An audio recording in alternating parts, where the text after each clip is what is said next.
நல்லிச்செட்டிப்பாளையம் மக்களுக்கு என்னுடைய முதற்கண் வணக்கத்தை தெரிவித்துக் கொள்கிறேன்.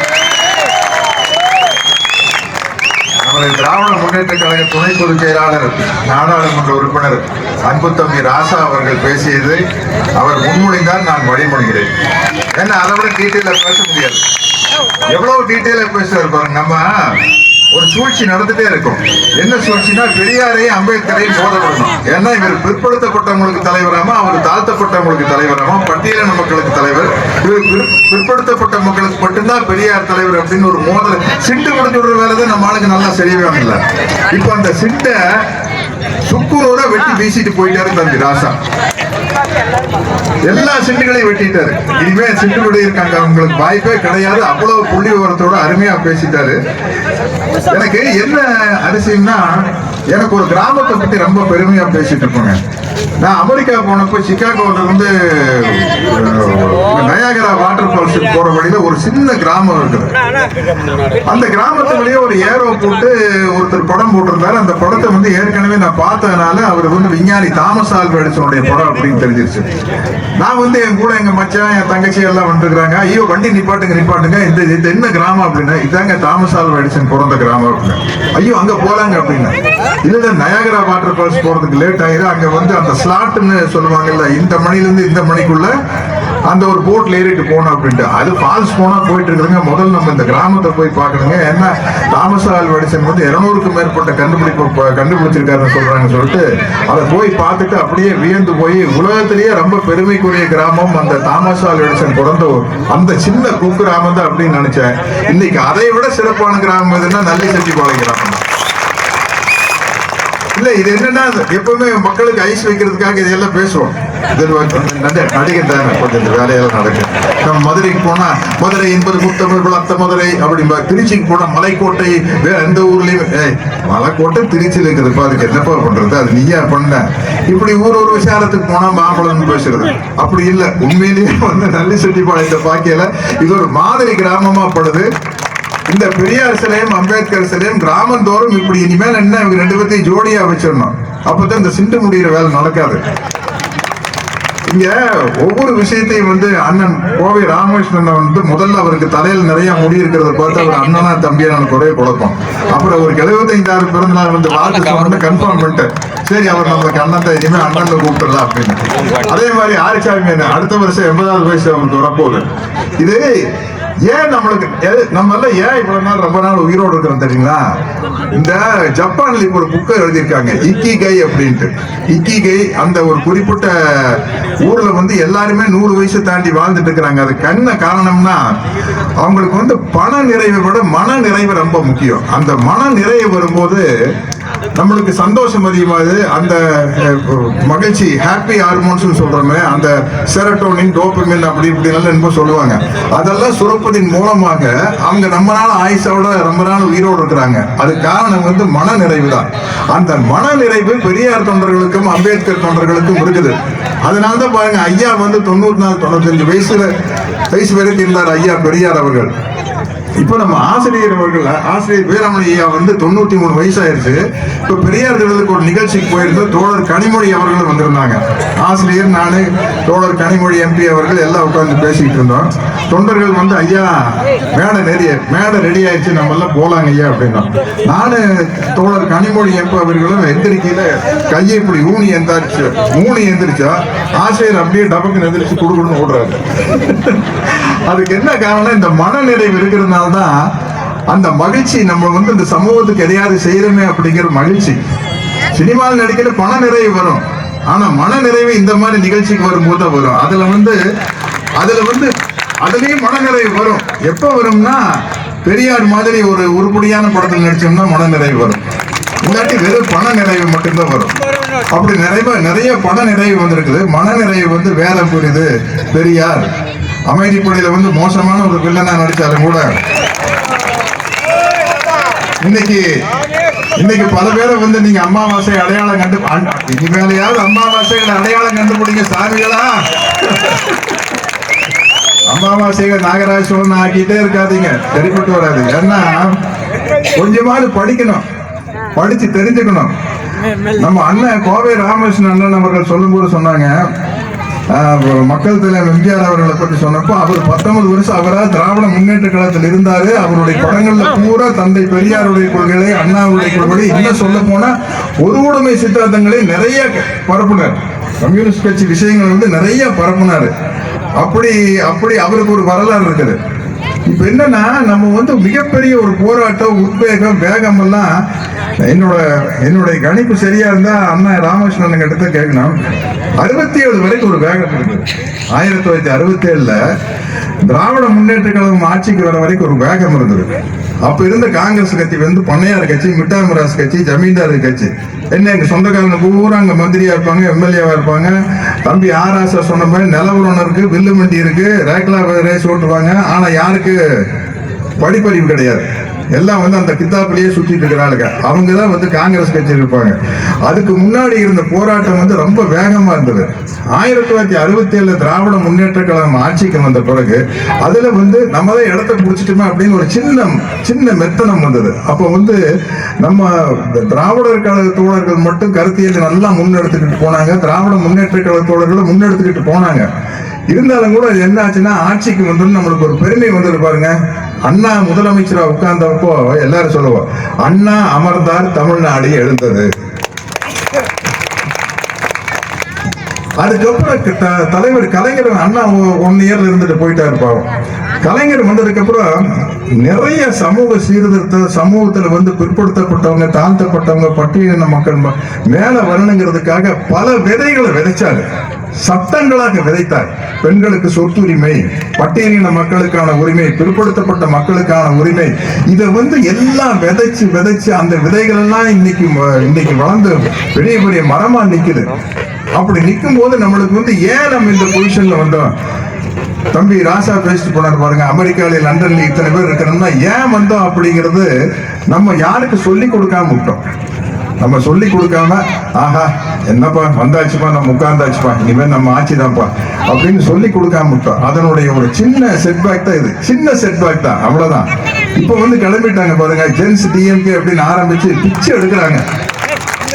அவங்களுக்கெல்லாம் என்னுடைய மனமார்ந்த பாராட்டுகளை தெரிவிச்சுக்கிறேன். என்னன்னா, ரீல்ஸ் சொல்றோமே, தம்பி ராசா அவர்கள் பேசினது வந்து எல்லாமே ரீல்ஸ் தான். இந்த தம்பி ராசா அவர்கள் பேசின பேச்சு மட்டும் உங்களுக்கு 50 வருஷத்துக்கு ரீல்ஸா மெயின்டைன் ஆகும். அந்த அளவுக்கு விஷயங்களை சொல்றாங்க. நான் என்ன சொல்றேன்னா, எல்லா கட்சிக்காரங்களுக்கு சொல்றேன், எல்லாரும் எல்லாத்தையும் படிங்க. நான் என்ன சொல்றேன், இப்ப நான் வந்து கோயம்புத்தூர் சபர்பனி ஸ்கூல் தான் படிச்சேன், ராம்நகர்ல. எனக்கு ஹிஸ்டரி ஜியாகிரபியில நான் அந்த ஸ்கூல்ல ஃபர்ஸ்ட் மார்க் வாங்கிட்டேன். தெரியாதனால வாங்கிட்டேன், ஏதோ விடுங்க, அந்த கதை வேண்டாம். வாங்கின எனக்கு அந்த ஸ்கூல்ல வந்து ராஜாஜி எழுதின மகாபாரதம், ராஜாஜி எழுதின பகவத்கீதை புத்தகத்தை கொடுத்தாங்க. நான் படிச்சேன். அதுக்கப்புறம் ஆசிரியர் வீரமணி ஐயா எழுதின கீதையின் மறுபக்கமும் படிச்சேன். ரஜினிஷ் ஓஷோ எழுதின பகவத்கீதை விளக்க உரையும் படிச்சேன். அப்படி எல்லாத்தினுடைய பகவத்கீதையும் படிக்கும் போது நம்ம எது கரெக்டா இருக்குன்னு நம்மளால தெரிஞ்சுக்க முடியுது. அது மாதிரி மாற்று சிந்தனை உள்ளவர்களுக்கு நான் சொல்றேன், குறிப்பா வந்து ஓப்பனா சொல்றேன், பாரதிய ஜனதா கட்சியை சேர்ந்தவங்க எல்லாம் தயவு செய்து தந்தை பெரியார் அவர்களும் அம்பேத்கர் அவர்களும் என்ன சொன்னாரு, சமூக நீதினா என்னன்னு படிச்சு பாருங்க. அது சரியா இருந்தா ஏத்துக்குங்க, இல்லாட்டி தலையை சுத்தி வீசிருங்க. தந்தை பெரியார் அதான சொல்லியிருக்காரு. நான் சொல்றது நீ அப்படியே கேட்கணும்னு அவசியம் இல்லை, உன் புத்தியில வச்சு சிந்திச்சு பாரு அப்படின்னு சொல்லியிருக்காருங்க. அதே மாதிரி இப்ப சொல்றேன், நான் யாரு மேலேயும் வெறுப்பு பாராட்டல, எதிரியா நினைக்கல. என்னுடைய அன்பார்ந்த தமிழக வெற்றி கழகத்தின் தம்பிகளுக்கும், என்னுடைய அன்பு தம்பி மாண்புமிகு தமிழ்நாடு முதலமைச்சர் விஜயுடைய ரசிகர்களுக்கும் தொண்டர்களுக்கும் சொல்றேன், நீங்க கொஞ்சமாவது யோசிச்சு பாருங்க. உங்க தலைவர் என்ன சொல்லியிருக்காரு? எங்களுடைய கொள்கை தலைவர் பெரியார் அம்பேத்கர்னு சொல்லியிருக்காரு இல்லையா? அப்ப அதை நோக்கி கொஞ்சமாவது நீங்க போகணுமா வேண்டாமா? தமிழக வெற்றி கழகத்தின் தொண்டர்களே, தம்பிகளே, தங்கைகளே, சகோதர சகோதரிகளே, உங்கள் தலைவர் சொன்ன பெரியாரையும் அம்பேத்கரையும் என்னன்னு தேடி போய் பாருங்க. திராவிடமும் தமிழ் தேசியம் எனக்கு 2 கண்கண்டு பேசியிருக்காரு. நாங்க பேசல, கோவை ராமகிருஷ்ணன் பேசல, உங்க தலைவர் மாண்புமிகு தமிழ்நாடு முதலமைச்சர் விஜய் அவர்கள் பேசியிருக்காரு. அதை தேடி போய் பாருங்களேன், அதுதானே முக்கியம். நாங்க அதை பண்ணணும். நான் வந்து தீவிரமான எம்ஜிஆர் ரசிகர் தான், தீவிரமான எம்ஜிஆர் ரசிகர். ஆனா நான் தேடி போய் படிச்சேன், என்னடா வாத்தியார் வந்து எல்லா படத்துலயும் அண்ணா அண்ணா அண்ணாங்கிறாரு. போய் தேடி போய் பார்த்தேன். ஒரு டூயட் வர்றதுக்கு முன்னாடி அவர் முரசொலி படிச்சுட்டு இருப்பாரு. அடுத்த காட்சி அவரும் சரோஜாதேவி மேடம் டூயட் பாட போறாங்க.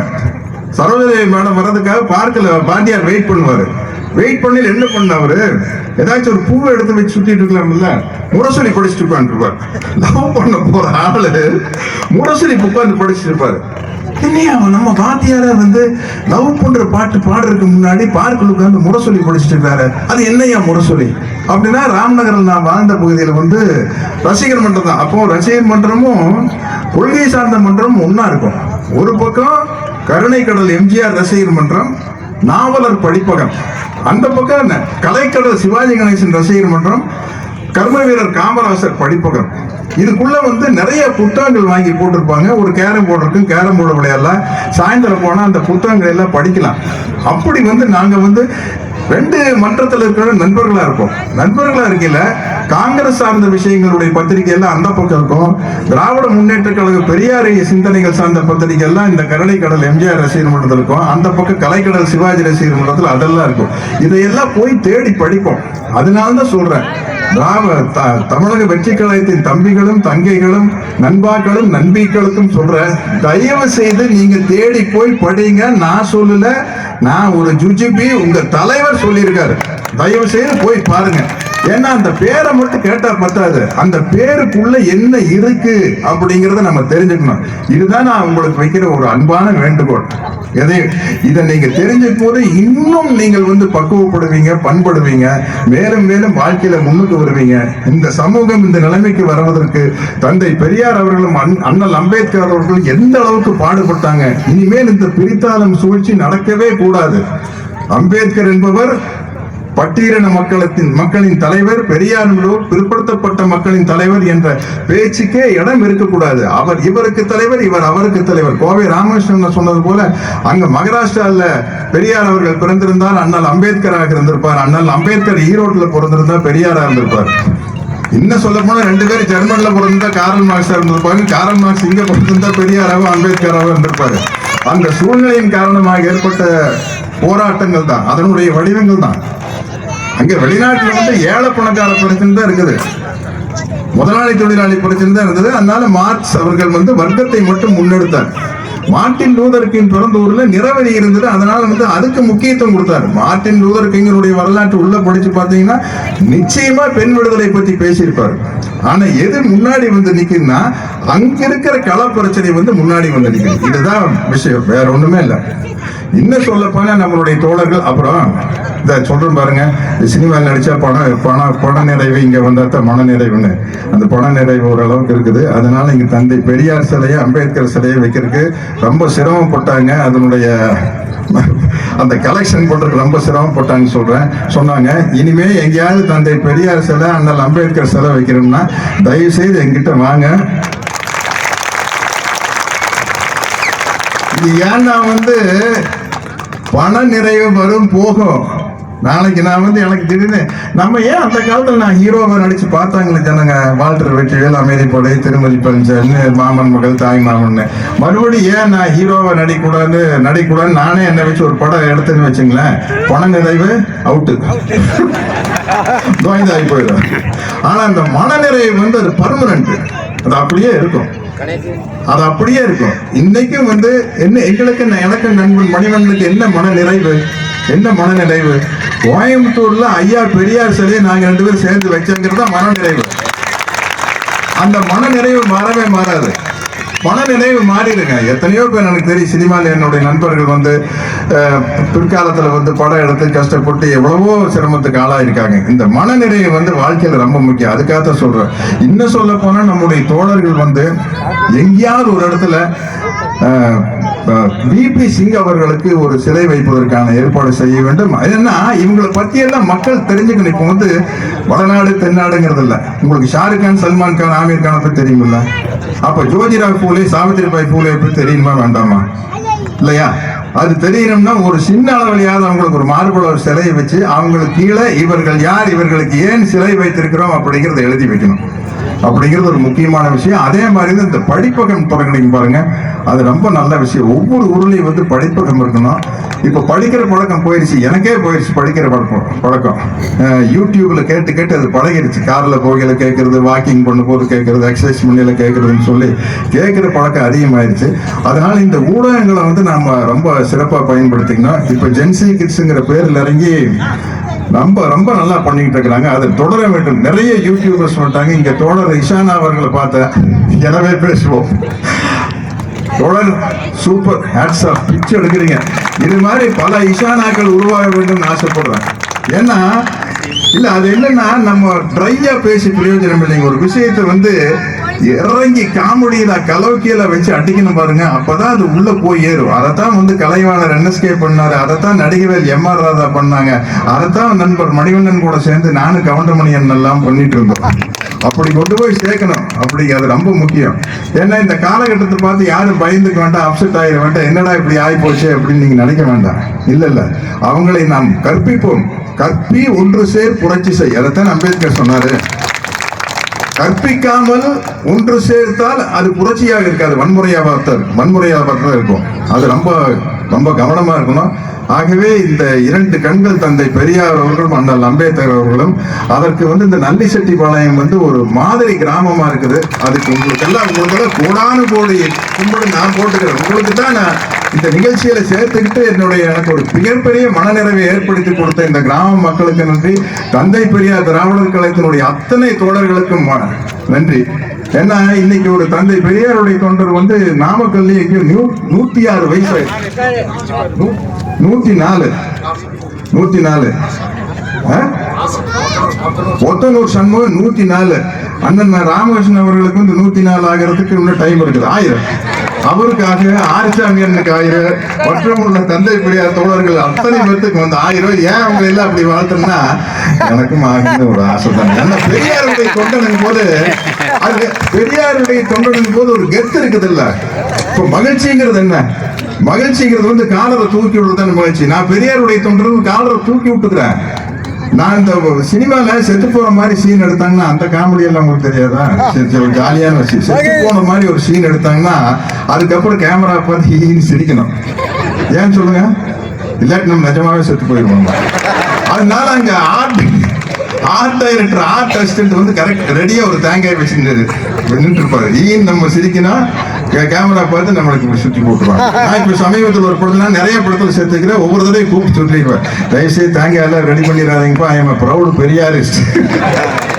ப்ரௌடு பெரியாரிஸ்ட் தமிழ்ல சொல்றேன்னா கொஞ்சம் இதாக கூட இருக்கலாம். திமிர் முடிச்ச பெரியாரிஸ்ட். ஆமாப்பா, நாங்கெல்லாம் திமிரான பெரியாரிஸ்ட். அந்த திமிரு காரணம் என்ன? எங்களுக்கு வந்து அவரோட சமூக சேவை செய்ய முடியும். அவருடைய தொண்டரா இருக்கிறது ஒரு பெரிய விஷயங்க. ரொம்ப நேரம் பேசிட்டு போனோம். அதனால வந்து அது வந்து ஒரு பெரிய மனநிறைவு. அதை நோக்கி நீங்க டிராவல் பண்ணி பாருங்க. பெரியாரை நோக்கி, அம்பேத்கரை நோக்கி, சுயமரியாதை சிந்தனைகளை இப்போ நோக்கி, மூடநம்பிக்கை இல்லாத வாழ்க்கையை நோக்கி டிராவல் பண்ணி பாருங்க. அது ஒரு தனி ஜாலியான விஷயங்க, ரொம்ப மகிழ்ச்சியான விஷயங்க. நம்ம புத்தி வந்து தெளிவா இருக்கும், மகிழ்ச்சியா இருக்கலாம். நம்ம எது இருந்தது அதாகால எமகண்ட ரொட்டல் வஸ்கு குட் ஃப்ரைடே, பேட் ஃப்ரைடே, நோன்பு, அது எதை பத்தி கவலை இல்லை. நம்ம இந்த சூழ்நிலையில நம்ம எப்படி சிந்திச்சு செயல்பட்டா நம்ம உருப்படலாம். நீங்க சமூக முன்னேற்றத்தை விட்டுருங்க, தனி மனித முன்னேற்றத்துக்கு வந்து உங்களோட மனசு தெளிவா இருந்தா தான் நல்லா. அப்பதாங்க புத்தி சிந்தனை கொஞ்சம் நிறைய சம்பாதிக்கலாம். அதுக்காகவாது எல்லாத்தையும் படிங்க, எல்லாம் படிங்க. அதனால திரும்ப சொல்றேன், படிங்க படிங்க படிங்க. நடிச்சவங்க எல்லாம் எல்லாத்தையும் படிக்க சொல்லுங்க. ஓகேங்களா? அதுதான் ரொம்ப முக்கியம். அதே மாதிரி ஒவ்வொருத்தர்கிட்ட இருந்து பெருந்தன்மையை கத்துக்கணும். நம்ம திராவிட முன்னேற்ற கழக தோழர், என்னாலும் எங்களுடைய முதல்வர் முத்துவேல் கருணாநிதி ஸ்டாலின் அவர்களிடமிருந்து பல பெருந்தன்மைகளை யார் முதல்வராக வந்தாலும் கற்றுக்கொள்ள வேண்டியது அவசியம். நன்றி, வணக்கம்.